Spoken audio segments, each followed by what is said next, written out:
In September of 2019, Kaya, a 6-year-old girl, she attends Lucius and Emma Nixon Academy. She was sent to the principal's office for throwing a tantrum. And not too long after she was sent to the office, the police were called on her. She was arrested, handcuffed, and put behind into a police car. And this event shows that a larger issue that Black students are treated unfairly by the U.S. education system and are disproportionately get harsher punishments compared to their non-white peers. So, um, regarding this issue, there has been many studies and investigations, showing that this problem is an issue.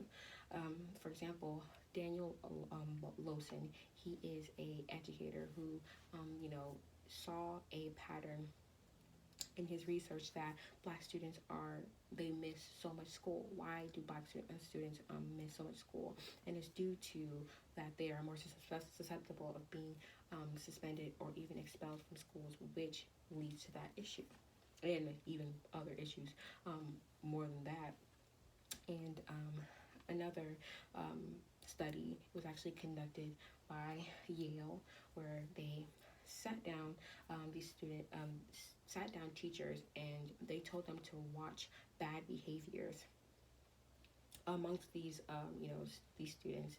And it turns out that actually the study was seeing was an eye tracker test to see which students they actually looked at the most. And the black student was the most monitored and the most looked at to see if they're going to do bad things or bad behaviors, which shows the implicit bias in these teachers.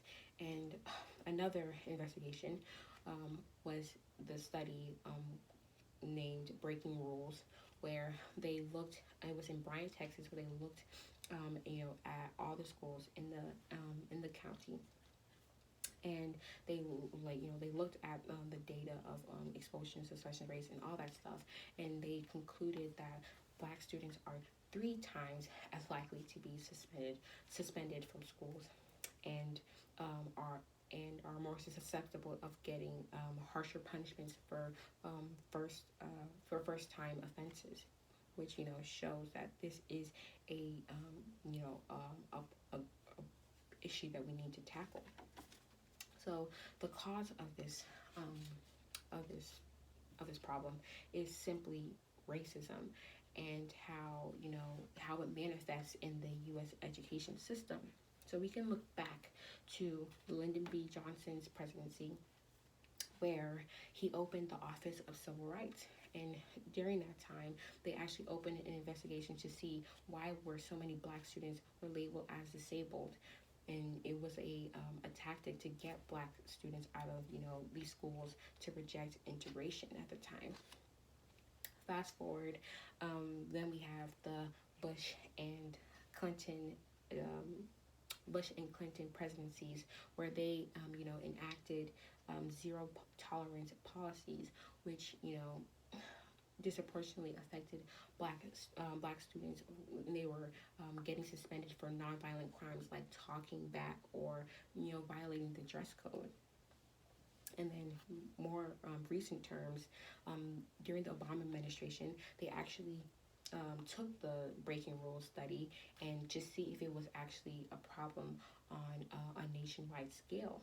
And right when the study was supposed to be published, Trump came into office and appointed Betsy DeVos, who stopped the investigation from going public. So people do not know that this is a nationwide issue. So, to solve this problem, we need to reopen the investigation that was closed by the Trump administration, so the public knows that this is an issue that we need to tackle. We need to tackle as soon as possible. And state and federal governments need to, when they see that evidence, they need to pass anti-discriminatory laws to protect black students. We need to provide the schools that have this issue with more money. We need to bring more resources like social workers, therapists, have more peer mentoring programs. And one program that has really promising evidence, that it works, is the Restorative Justice Program, which was enacted by Oakland schools, where it groups the student. They're paired with guidance counselors, where they can talk about their issues instead of the traditional consequences such as suspension and expulsion. And suspension rates in those schools dropped from 34% to 34% to 14%. So it's showing that these programs do work. So people might say, why, the reason why these things are not happening is because we don't have enough money. But we need to look on where our tax money is going, and only 3% of that money is going to schools, while the Department of Defense gets 16% of the budget. So that's why issues like this occur. So we need to, this is all of our problem to tackle, because we cannot have racist systems against Black students in America, in the education system. Thank you.